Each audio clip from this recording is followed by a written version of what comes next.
Hi hello അസ്സാം വലൈക്കും. ചെറിയൊരു നോമ്പ് തുറക്കുള്ള സെറ്റപ്പാണ് കേട്ടോ. എനിക്ക് മാത്രമല്ല നോമ്പ്, ഇന്ന് എൻ്റെ മോനും നോമ്പുണ്ട്.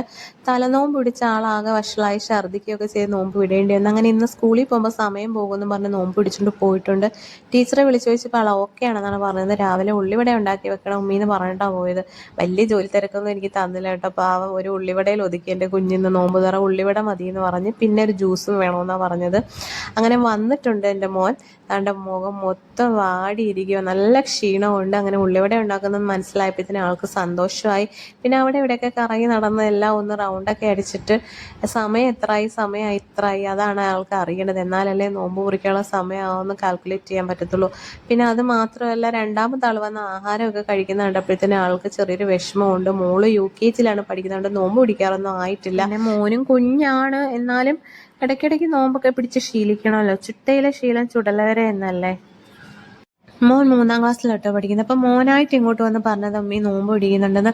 അപ്പോൾ കുഞ്ഞുങ്ങൾ നല്ല കാര്യങ്ങൾ പറയുമ്പോൾ നമ്മൾ നിരുത്സാഹപ്പെടുത്തി വിടരുതല്ലോ.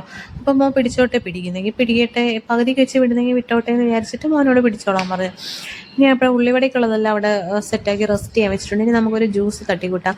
ഞാനാണെങ്കിൽ നോമ്പുള്ള സമയത്ത് ജ്യൂസ് അടിക്കുമ്പോൾ നല്ല വെള്ളം ചേർത്തേ ജ്യൂസ് അടിക്കാറുള്ളൂ. കാരണം എനിക്ക് പിന്നെ പച്ചവെള്ളം നോമ്പ് തുറന്നു കഴിഞ്ഞാൽ കുടിക്കാനും ഒക്കത്തില്ല. അത് മാത്രമല്ല കുറുകിയ ജ്യൂസ് ഇട്ട് കുടിക്കാനും ഒക്കത്തില്ല.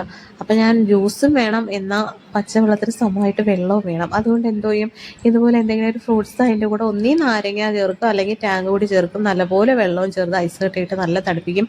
അപ്പോൾ ഫ്രൂട്ട്സിൻ്റെ ടേസ്റ്റും ഉണ്ട്, വെള്ളത്തിന് വെള്ളമായി. അങ്ങനെ അതവിടെ ഫ്രിഡ്ജിൽ വെച്ചു. ഇനി അടുത്തതാണ്ട് എണ്ണയെല്ലാം നല്ലപോലെ ചൂടായിട്ടുണ്ട്.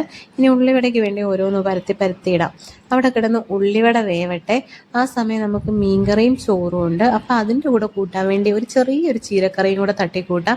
മുറ്റത്താണെങ്കിൽ കുറച്ച് അവിടെ ഇവിടെയായിട്ട് ചീരകൾ പൊടിച്ച് നിൽപ്പുണ്ട് കേട്ടോ. അപ്പോൾ അതിൽ നല്ല കിളുന്നെല്ലാം നോക്കി പറിച്ചെടുത്ത് കുറച്ച് പച്ചമുളകും കൂടെ പറിച്ചുകൊണ്ട് വന്നിട്ട് അത് നല്ലപോലെ കഴുകി വൃത്തിയാക്കി അത് കുക്കറിലോട്ട് അങ്ങോട്ട് അരിഞ്ഞിട്ട് കുക്കറിട്ടാട്ടോ വേവിക്കുന്നത്. കുക്കറാകുമ്പോൾ കുറച്ച് ചെറിയുള്ളിയും പച്ചമുളകും പിന്നെ സാമ്പാർ പരിപ്പും പിന്നെ കുറച്ച് ഉപ്പും മഞ്ഞൾപ്പൊടിയും കൂടി ഇട്ട് കുക്കറിലോട്ട് വെച്ച് അത് വേവാൻ വെച്ച സമയം കൊണ്ട് ഉള്ളിവട ഇവിടെ തിരിച്ചിട്ട് ഇനി കറിക്ക് വേണ്ടുന്ന തേങ്ങയും ജീരകവും ഒക്കെ ഇട്ട് അരപ്പാക്കി ജോലിയെല്ലാം ഒരുവിധം ഒതുങ്ങിയപ്പോഴത്തേനും പാത്രങ്ങൾ കുറച്ച് കഴുകാനായിട്ടുണ്ട്. അതുകൊണ്ട് ഉള്ളിവട പാകത്തിനായിട്ടുണ്ട്, മൂത്ത് വന്നിട്ടുണ്ട്. അത് കോരി ഉള്ളിവട എല്ലാം സെറ്റപ്പാക്കി ഇനി നോമ്പ് മുറിക്കാൻ നേരത്തേക്ക് നോക്കിയാൽ മതി. അത് അവിടെ കൊണ്ടുവച്ചിട്ടുണ്ട്. കുക്കറിൽ ചീരക്കറിയും വെന്തു. അതിന് അരപ്പ് ചേർത്ത് കുറുക്കിയെടുത്ത് അതിനകത്തോട്ട് കടുകും വറുത്തൊഴിച്ച് കറിയും റെഡിയാക്കി. അടുക്കളയിൽ കുറച്ച് പാത്രങ്ങൾ അടുക്കള വിട്ടൊഴിഞ്ഞ് ഇനിയിപ്പം നോമ്പ് മുറിക്കാനുള്ള സമയമായിട്ടുണ്ട്. ദാണ്ട ബാങ്ക് കൊടുക്കാറായി. അൽഹംദുലില്ലാ, ആദ്യമായിട്ടൊരു നോമ്പ് എൻ്റെ മോൻ പൂർത്തിയാക്കിയ സന്തോഷം എനിക്ക് നല്ലപോലെയുണ്ട്. കഴിഞ്ഞ വർഷം അവനെ കൊണ്ട് പറ്റിയില്ല, ഈ വർഷം അവനൊരു നോമ്പെടുത്തു. ഒത്തിരി സന്തോഷമുണ്ട്. അപ്പം ഇന്ന് ഇത്രയേ ഉള്ളൂ. ഇന്നത്തെ നോമ്പ് തുറ ഇവിടെ കഴിഞ്ഞു. ഓക്കെ, അപ്പോൾ അസ്സലാമു അലൈക്കും.